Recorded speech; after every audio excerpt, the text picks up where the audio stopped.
বৈষম্যবিরোধী আন্দোলনকে ঘিরে শুরু থেকেই উত্তাল ছিল ইসলামী বিশ্ববিদ্যালয়।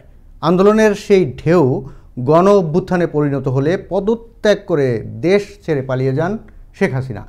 এরপর থেকে দেশের বিভিন্ন প্রতিষ্ঠানের মতো ইসলামী বিশ্ববিদ্যালয়ের ভিসি সহ পদত্যাগ করেন দুইজন। এতে ব্যাহত হচ্ছে পাঠদান। এবার দাবি উঠেছে ভিসি নিয়োগ সহ পাঠদান স্বাভাবিক করার। কুষ্টিয়া থেকে জাফিরুল ইসলামের প্রতিবেদনে আরও জানাচ্ছেন সহকর্মী মোস্তফা কামাল তোহা। বৈষম্য বিরোধী ছাত্র আন্দোলন ঘিরে সরব ছিল দেশের ঐতিহ্যবাহী শিক্ষা প্রতিষ্ঠান এবং কুষ্টিয়ার গর্ব ও গৌরবের ইসলামী বিশ্ববিদ্যালয়। শিক্ষার্থী শিক্ষকদের পাশাপাশি আন্দোলনে যোগ দিয়েছিল প্রতিষ্ঠানটির কর্মকর্তা কর্মচারীরাও। তারা বলছেন, দ্বিতীয় স্বাধীনতা ফিরে পাওয়ার পর ধীরে ধীরে সচল হতে শুরু করেছে প্রতিষ্ঠানটির কার্যক্রম। আর শিক্ষার্থী অভিভাবকরা চান দ্রুত শুরু হোক পাঠদান। বিভিন্ন জায়গা থেকে আমরা ক্যাম্পাসে আন্দোলন করার জন্য আসি, তখন বিভিন্ন জন আমাদের যাতায়াত খরচ, আমাদের রাত্রি যাপনের জায়গা দিয়ে এবং আমাদের যে খাওয়ার যে সমস্যা থাকতো সেই খাওয়ার সাহায্যটা করে আমাদের সবাই এভাবেই আমাদের আন্দোলনের সাথে সম্পৃক্ত ছিল। কোটা বিরোধী আন্দোলন শুরু হলে দেশের ঐতিহ্যবাহী শিক্ষা প্রতিষ্ঠান ইসলামী বিশ্ববিদ্যালয়ে মাত্র ১৫ জন শিক্ষার্থী শুরু করেন আন্দোলন। ধীরে ধীরে যুক্ত হতে থাকে অন্যান্য শিক্ষার্থীরা। শিক্ষার্থীদের ওপরে ক্রমেই পুলিশের বুলেট বিদ্ধ হতে থাকলে ফুঁসে ওঠেন শিক্ষকরাও। চলতে থাকে বিক্ষোভ, মিছিল ও সমাবেশ। এতে ক্ষিপ্ত হয়ে যায় ছাত্রলীগ সহ আওয়ামীপন্থী শিক্ষকরা।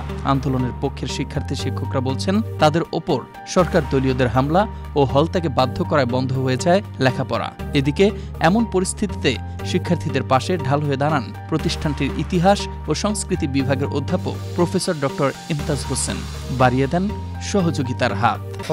স্যার উনি এদের সাথে কথা বলেন এবং এদের কাছে যান যে এদের আন্দোলনের সাথে মানে একত্রতা ঘোষণা করেন।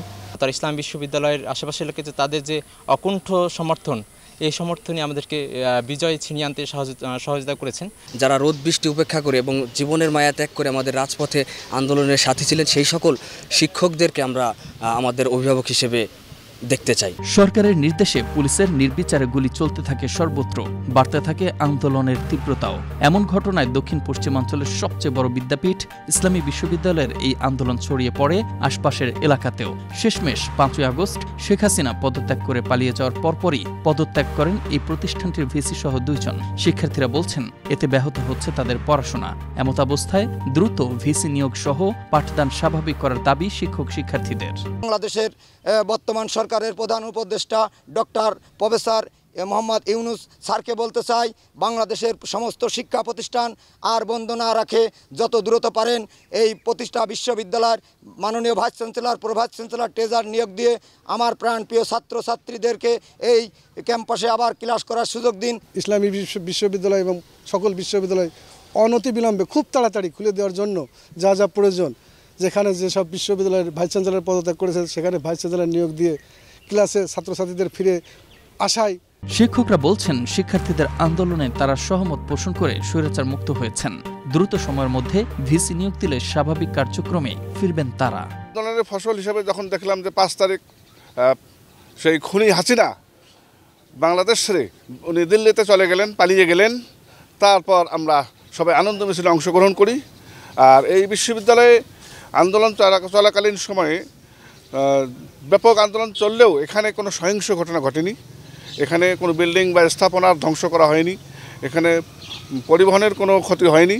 বিশেষ করে আন্দোলনকারীরা যখন ৫ তারিখে তারা বিভিন্ন গাড়ি ভাঙচুরের পরিকল্পনা নিয়ে এগিয়ে আসে, তখন এই বিশ্ববিদ্যালয়ের কলা অনুষদের dean professor doctor Imtaz Hossain sir, তার সাথে আমি এবং আমার সাথে আরও বিভিন্ন অফিসার, তাদের মধ্যে উল্লেখযোগ্য হলো আমাদের মঞ্জু ভাই, আমাদের মিজানুর রহমান ভাই, তারপর হলো আরও অন্যান্য অফিসার এতে অংশগ্রহণ করে। ফলে আমরা একটা গাড়িও ভাঙতে দেইনি। ছাত্রদেরকে আমরা সবিনয় অনুরোধ করি যে বাবা, কোনোভাবেই বিশ্ববিদ্যালয়ের সম্পদ, রাষ্ট্রীয় সম্পদ ধ্বংস করা যাবে না। আমাদের কথা তারা অত্যন্ত গুরুত্বের সাথে শুনেছে, শ্রদ্ধার সাথে শুনেছে। ফলে এই বিশ্ববিদ্যালয়ে কোনো গাড়ি ভাঙচুর হয়নি। তো যাই হোক, এখন এই আন্দোলন এর ফসল আমরা হাতে পেয়ে গেছি। খুনি হাসিনাকে আমরা সরাতে পেরেছি। এখন মানুষ বাক স্বাধীনতা ফিরে পেয়েছে। মানুষ আসলে ৭১ সালের স্বাধীনতা আমরা দেখিনি, আমরা ২০২৪ সালের স্বাধীনতা দেখলাম। এই স্বাধীনতায় বিশ্ববিদ্যালয় শুধু না, সারা বাংলাদেশের আপামর জনতা আনন্দে ঘুরে বেড়াচ্ছে, আনন্দে বুক ফুলে কথা বলতে পারছে, তাদের বাক স্বাধীনতা ফিরে পেয়েছে। যাই হোক, এখন বিশ্ববিদ্যালয়ে আমরা দেখলাম পরবর্তীতে এই বিশ্ববিদ্যালয়ের উচ্চ প্রশাসন পদত্যাগ করলেন, ওরা চলে গেছেন ওনারা। তা আমরা চাই এই বিশ্ববিদ্যালয়ের সাধারণ শিক্ষার্থীরা, আমি যেহেতু শহীদ জিয়াউর রহমান হলে প্রভোস্ট, আমার হলে অলরেডি 2 শতাধিক স্টুডেন্ট চলে এসেছে, অন্যান্য হলেও এভাবে এসে গেছে স্টুডেন্টদের, এরা এখন লেখাপড়া পরিবেশ চাচ্ছে। অতি দ্রুত গতিতে যদি বিশ্ববিদ্যালয় খোলা যায় তাহলে এখানে শিক্ষার পরিবেশ ফিরে আসবে ইনশাআল্লাহ। সুতরাং এর মধ্যে প্রথম প্রয়োজন বিশ্ববিদ্যালয়ের ভাইস চ্যান্সেলর নিয়োগ দেওয়া, প্রভাইস চ্যান্সেলর এবং ট্রেজারার মহোদয়কে নিয়োগ দেওয়া। এই পদগুলো যদি না আসে তাহলে কোনোভাবেই বিশ্ববিদ্যালয় চালু হবে না। আমি মাননীয় সরকারের দৃষ্টি আকর্ষণ করছি, মাননীয় প্রধান উপদেষ্টার দৃষ্টি আকর্ষণ করছি, যাতে অতি দ্রুত এখানে বিশ্ববিদ্যালয়ে ভিসি, প্রভিসি এবং ট্রেজারার নিয়োগ করে বিশ্ববিদ্যালয়ের সার্বিক কার্যক্রম, একাডেমিক কার্যক্রম পরিচালিত করা হয়।